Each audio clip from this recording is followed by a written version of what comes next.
Hello everyone, how are you all? So today we're going to start a new chapter of economics, money and credit. So this is the first time I'm teaching you economics, but I thought that this chapter is important and it should be taught, so here it is. Now I'll try to explain this chapter to you in as simple words as possible and with every detail and very fast. So as the name suggests, let's start with money first. So what is money? Money is a medium of exchange. That means we can buy and sell goods for money. That means we can buy whatever we want, buy a dress, buy a car, and we can exchange services for the money. Services in the sense you go to a barber, he gives you a service and you pay him. Then thirdly, no actual transfer is done for now, but a promise is made to be paid later. That is about the loans. So those all things can happen by money. Now why this concept of money has come? Basically, before we had barter system in which double coincidence of wants was needed. Now what is this double coincidence of wants? So if we define double coincidence of want, it is that what one person desires to sell had to be exactly what the other person wants to buy and vice versa. So basically in barter system, we had to exchange goods. That means suppose I'm a shoemaker and I want wheat. So I'll go to a person who wants to sell wheat and get shoes. So that both of us will exchange our goods. I will give him shoes that he wants and he should give me the wheat that I want. So this is double coincidence of want, where a person who wants to sell something should be exactly what the other person wants to buy, and what the other person wants to sell something should be exactly that the person wants to buy. That means both should agree to exchange each other's commodities. For example, a shoe manufacturer and a wheat. Just now I have explained you. So first, at the time of barter system, this shoemaker had to search for a person who wants to sell his wheat and get shoes for return. So finding such a person is really difficult. Okay, so he went and on his way he found one more person who wants to sell wheat, but he does not want shoes. He wanted clothes. But now this person doesn't have clothes, he has shoes. So that person will not agree to give him wheat. So in the similar way, double coincidence of wants was not always possible. And so this led to a big problem. So that's why we came to money. So now, with the use of money, what can this shoemaker do is he can sell his shoes to whoever he wants and get money in return. Then with that money, he can go and buy wheat from wherever he wants. So money is a medium of exchange in which we can buy and sell goods, services can be exchanged and no actual transfer is done now, but a promise can be made to pay later. Now, in India, what do we use as a currency? Coins and paper notes. But before, in olden times, we did not have these coins and paper notes as our currency. In the older times, grains and cattle were considered to be currencies. Then later in the medieval period, we had metallic coins, gold coins, silver coins and metallic coins. And then now we come to coins and paper notes, that is currency of today. Not only that, but now we have debit card and credit card also. So that is a plastic currency, we can say. Now money without being money, that means the paper notes without being paper notes have no use of its own. Suppose the today government declares that 10 rupee note is not more of any use, then the 10 rupee note has no value at all. So why is this like that? Because all the notes, all the coins are authorized by government. RBI prints and issues currency on behalf of the government. What is this RBI? It is Reserve Bank of India. And no other individual or no other organization has the right to print the currency. Only RBI can do that. And legally, no one can refuse the payment or transaction in rupees, that is India's currency, because it is issued by government. Government has ordered that this is the currency and this is going to be used in the whole of country. So legally, no one can say no to the rupees. So basically, we understood about the barter system, double coincidence, money, why do we use it, and everything. Now let's come to banks. What is this bank? Bank is a place where people keep their savings or money safe with the bank. That is called depositing your money in the bank. So for that you need to have a bank account, and then that particular person, he can deposit how much of a money he wants in the bank, and bank will keep his money safely so that there's no chance of robbery, or the chances of robbery are very less. And along with that, bank will give him interest on his money. Now I hope you know what is interest. Suppose I deposited 100 rupees and then after 1 year I'm going to receive 105 rupees. So those 5 rupees were my interest. So bank keeps our money safely and gives interest on it. Along with that, we have provision to withdraw whenever it's needed. We can withdraw our money whenever we want. On our demand, they can give us our money back because it's our money and we have deposited it. So, because we can take it out on our demand and it is our deposit, it is known as demand deposit. So, I hope you understood what is demand deposit. Now, let's come on to check. Check. What is a check? Check is just a paper instructing bank to pay a specific amount from one person's account to the other or from one person's account to the person who has issued the check. Without check being signed by the person, check has no value of its own. So again, check is a paper instructing bank to pay a specific amount from one person's account to the other or from one person's account to the person who has issued that check. But without the signature of the owner, the check has no value of its own. So check is used in directly settling payments without the use of cash. Directly you have brought a new car of suppose 2 lakh rupees and then directly from your bank the money is transferred to the bank account of the car owner. So here you didn't need of any cash. It's like the payment just got directly settled by just transfer of cash in banks. Now, banks are very clever. They keep 15% of money in their hand or 15% of the money in the bank and other 85% of money is given as loans. Now, what is this loans? Loans means credit. Credit means loans. So basically, bank gives loans to suppose I have taken a loan from the bank. So it's my duty to return that loan after the particular time with a higher rate of interest. Suppose I wanted to buy a house, so I have taken 2 lakh rupees of loan from the bank and after the repayment time, suppose 2 years, I have to return that 2 lakh rupees along with the interest rate that is suppose 12%. So I have to give that 2 lakh rupees and more 12% of those. So I hope you understood what's loan. Now banks are said to be profit-making institutes as well. So now they're not simply sitting to just save your money. They also want some profit. They are commercial banks, right? So from where do the banks get profit? Now basically, banks get profit in between this. Banks, they accept the deposits of the people and they give a rate of interest to them, right, on the deposits. So suppose that is 4%. And then banks lend those 85% rupees 85% cash, whatever they have, to the other people with a higher rate of interest, say 10%. So 4% they gave to the people, 10% they are taking from the people. So in between the 6% is the profit of banks. So profit between the loan interest and the deposit interest is the income of bank because banks are commercial centers. Again an example, suppose the interest rate is 3% for the depositors and for the borrowers the interest rate is 11%. So 11 minus 3 that is 8% is the bank's profit. Now there are two situations. Credit can be good or credit can be bad. What is credit? Credit means loan. So loan can be good in some situations, loan can also be bad in some situations. So in your NCERT we have two examples and we will see to both of those case studies. So firstly we have Salim who is a shoemaker. He has to supply 3000 pairs of shoes. So he went to the leather supplier and told him that now you supply me leather, I will pay you later. Then the person whom he had to give those 3000 shoes, he told them give me advance payment of 1000 pair of shoes and I will promise to give you other shoes later. So now the money he got, he hired some people for his work because 3000 pair of shoes for one person is really difficult. So he hired some workers. He bought raw materials and he earns a very good profit. He makes those 3000 pairs of shoes and sells it to that manufacturer as well and he got a very good profit. So in this case his loan is positive. Now let's consider Swapna. Swapna is a farmer, very small farmer, and she takes loan from a money lender for cultivating her crop. But half the way her crop is hit by pest and the whole crop is gone bad. So now she's not able to repay the loan that she had taken. So in order to repay that loan, she took a new fresh loan from other money lender and repaid the older loan. And also she started to cultivate after that.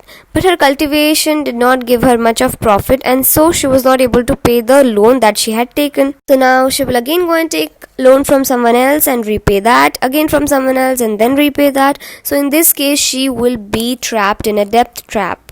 So debt trap is a situation where you are not able to repay the older one loan.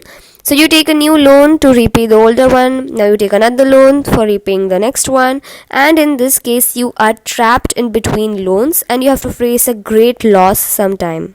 Okay, so now suppose I've taken a loan. So on what basis can I say that I can repay that loan?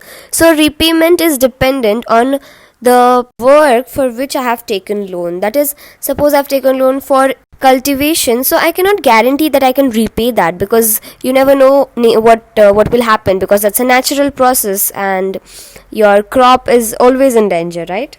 Instead, I have taken loan for different purpose, like suppose manufacturing something and giving it to someone. I have the resources, so I can say that I will manufacture, I'll earn profit and I'll repay the loan. So repayment is dependent on income for what you take a loan. So now here we saw two phases of credit. Firstly, credit can push a person where recovery is very painful, like the Swapna's case where she was in almost debt trap. And at last, Swapna had to sell a part of her land to clear that loan. So this situation is a worse off situation where the loan has pushed Swapna more down. Where on the other hand, or in the second case, we have seen that loan can increase your earning, it can make your life better. And we see this in the case of Salim. He earned a good profit and now this is a better off condition of loan. So loan is always may not be good, it depends on what you're taking loan for. So now basically, can anyone go and take loan? Yes, I want a loan, give me 10 lakh rupees of loan. No one will give you loan, right? So what are the terms on which you can take loans? So terms of credit. What are the terms on which I can take loan?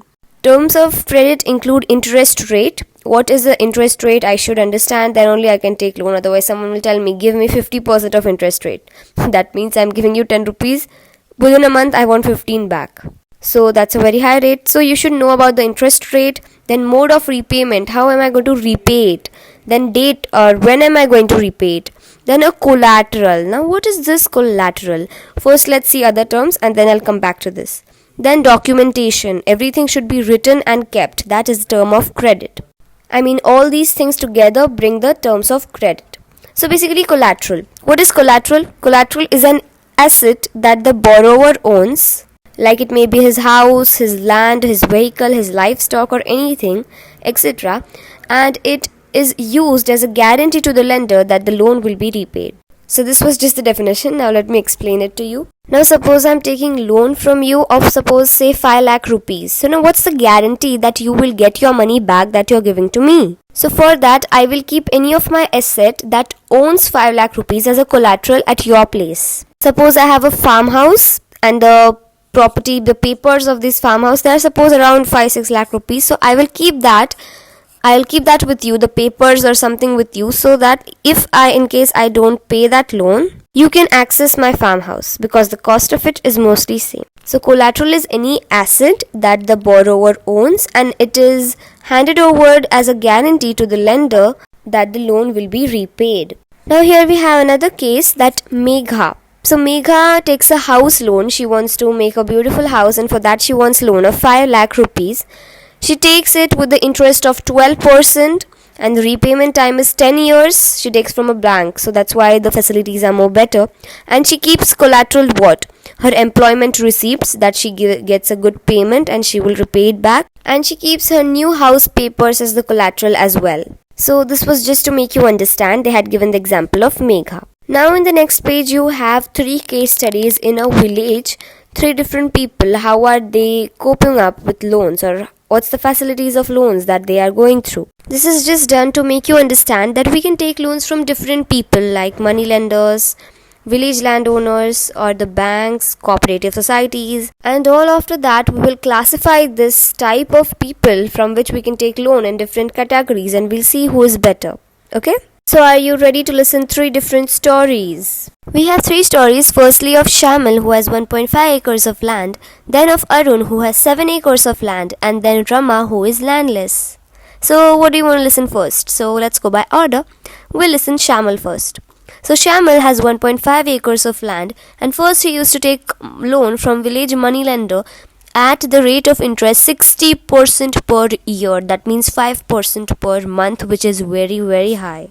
Then later he started taking loan from a trader at the interest rate of 3% per month, that is 36% per year, which is better than the last one but is still high. But trader laid some conditions in front of Shamal and he has to do that. He had to sell his crop only to the trader, and so his loan will be repaid and he will be in little profit as well. But the trader in this case will earn more profit. Why? Because he's forcing Shamal to sell his crop to him so that he gets it at a reasonable rate of price, and also he gets more money back from the loan. So in this case, the middlemen, that is the traders and such people, they exploit the farmers, which is not good. We have the second case of Arun, who has 7 acres of land. He took a loan from the bank at 8.5% of interest per year. Now you see the difference here. The Shamal took the loan from an money lender at 60% per year, and Arun is taking a loan from a bank at 8.5% per year. There's a very huge difference between the amount of interest. So Arun, who has 7 acres of land, he took loan from bank at 8.5% per year interest, and then he has to repay this loan back in 3 years. He has that much of time. Now he's also a farmer, so he sold a part of his crop and he paid the loan back, and the other leftover part of his crop he stored it in the cold storage, and he went to the bank, he showed the cold storage receipt to the bank, and he took a new fresh loan. Now bank gave him loan because he has some crop in his cold storage, so in case he's not able to repay the loan, or in case his next harvest does not go good, he can sell this and repay our loan bank. So what did Arun do? He got a loan from bank at 8.5 interest rate per year. He had to repay it in 3 years, but he sold a part of his crop and repaid the loan. Other half of his crop he stored in the cold storage. He stored it in the cold storage, and then he showed that receipt to the bank for a new loan. So now we talked about Shamal, who was heavily exploited by the trader, Arun, who had took a loan from a bank. Now let's see about Rama, who is a landless laborer. So she's a landless daily wage laborer and she works in her landowner's field, which is her neighbor. Now sometimes she needs loan for the daily things, like for her daily household purposes, or if someone is sick in the family, or if there is some festival or marriage in the family. So in that case she takes loan from this landowner itself from the rate of 5% per month, that is 60% per year, again the same as Shamal, which is very high. 60% is not a small amount. Suppose I take a loan 100 rupees, I have to give back in a year I have to give back 160 rupees. Now here it might seem small, because suppose I took a loan of 1 lakh rupees, I have to pay back 1,60,000 rupees, which is really very high. So our Rama takes loan from the landowner at 5% rate of interest per month, and she still works. Even if she has not cleared the older loan, she can still go and take a fresh loan because the landowner knows her personally. And so landowner can threaten her for giving her money back, or he can use wrong means to get his money back. So in this case the money is not safe, or the loan from whom you're taking is not safe, right? So now let's see which of all the following, which situation is better. People, if they want to take a loan, where should they actually go for getting a loan? So basically in India we have formal sources of loan and informal sources of loan. Under formal sources of loan we generally have banks and cooperatives and other governmental institutions. Under non-formal sources or informal sources of loan, we have family and friends, relatives, traders, money lenders, rich families. So these all come under informal sources. Now the question comes, what is better, formal or informal? So let's talk about formal loans and informal loans, the characteristics or the differences between both of them. So basically, informal loan, low rate of interest is there. In informal loan, the rate of interest is high. In formal loan, we have more repayment time, but in informal loan, we have less repayment time. In formal one, examples are banks and cooperatives. In informal one, we have family, friends, village, moneylenders, traders, etc. Under formal loans, it's generally institutional, and informal loans are non-institutional. No documentation is done in informal loans, whereas proper documentation and records are kept in formal loans. Then RBI supervises all the formal loans. All the formal sources of loans, RBI supervises them, keeps a watch on them, whereas there's no one to supervise or see how the informal sources are working. So in that case, informal sources of loans use unfair means to get their money back. They use violent ways, they harass the borrowers. So basically these are the differences between the both, and naturally formal sources of credit are much more better. But according to the graph, informal sources or India is still dependent. 44% of the population still takes loan from the informal sources of credit, informal sources of loan, which is basically very wrong thing or bad thing that is happening. In villages, especially in villages, we have more people who are taking loans from money lenders and informal sources. There are several reasons for it, about which will come after some more time. So basically in India what happens is that both in rural and urban areas, rich people are getting cheaper loans from the formal sources, but poor people are getting high loans from the informal sources. And informal sources people are exploiting the poor, and so poor remain poor and rich are becoming richer. So therefore, banks and cooperative societies should lend their money also to the poor in rural areas, so that the dependence on informal sector is reduced. So formal sector should expand more and more. So now I took a word cooperatives here. What are cooperative societies? So cooperative societies are the societies of people which have more than 2000 members or so. They collect or pool their deposits, and they keep it in the form of collateral in the bank, and they obtain a bank loan. They collect their deposits and together deposit in the bank as in the form of collateral for a new loan, and they take the loan, they use it for whatever they want, and then they finally repay it. So you can go and become a member of any cooperative societies and get loans easily from the bank or from the cooperative societies as well. So now, as we said, under formal sources of loan, we have banks and cooperatives, and RBI supervises it. So Reserve Bank of India supervises them. So what exactly are the functions of this apart from making or printing currency? RBI is the only institution that is issuing or printing currencies on behalf of government. But other than that, RBI also checks that the banks maintain a minimum balance, that is the 15% of rupees.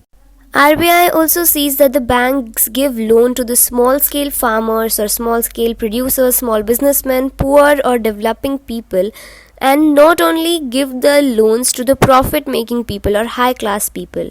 Thirdly, RBI also keeps a regular information about how much every bank is lending, to whom it is lending, at what interest, mode of repayment, and every detail has to be submitted periodically to the RBI by every bank. And hence we can say that RBI performs a lot many functions. Now coming back to your question that why is informal sources of credit more in rural areas and why are not formal sources of credit more in rural areas? So firstly, that's the illiteracy of people. People are unaware of the bank.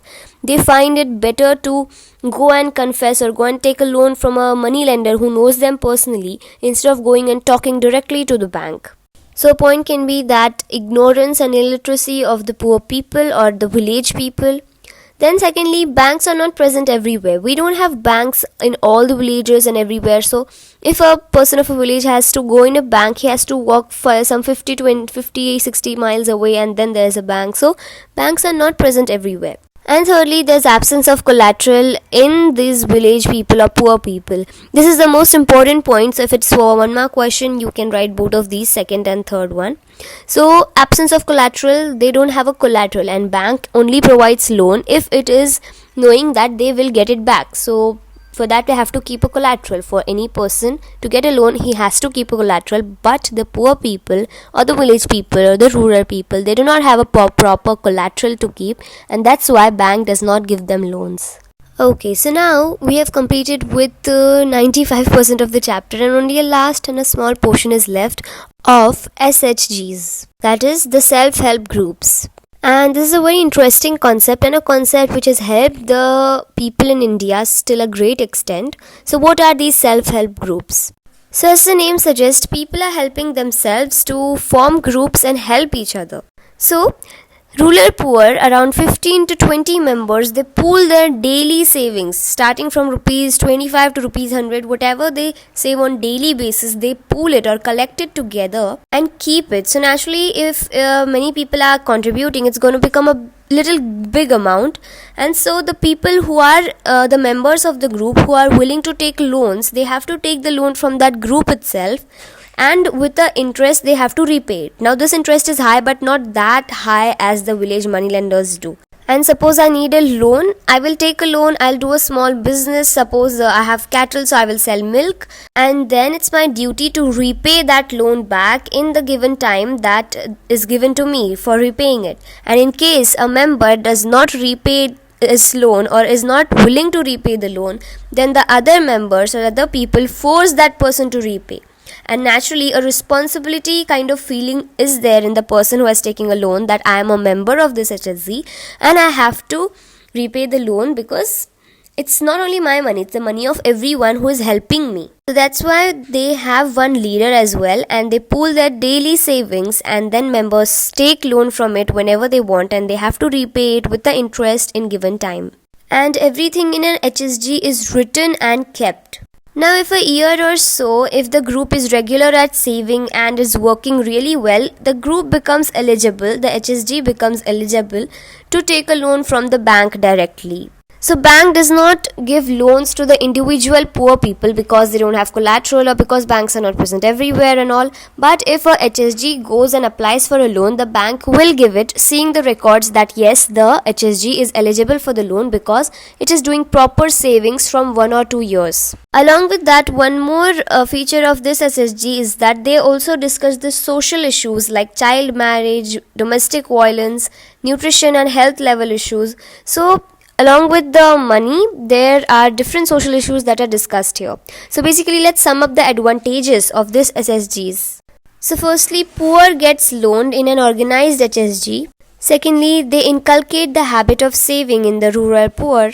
Thirdly, women empowerment. Yeah, I have not told you about this point. And mostly it's observed in India that women are a part of this HSGs. They are helping each other to pool their income, and they are also saving others from the domestic violence and many social child issues. So this HSG has promoted women empowerment.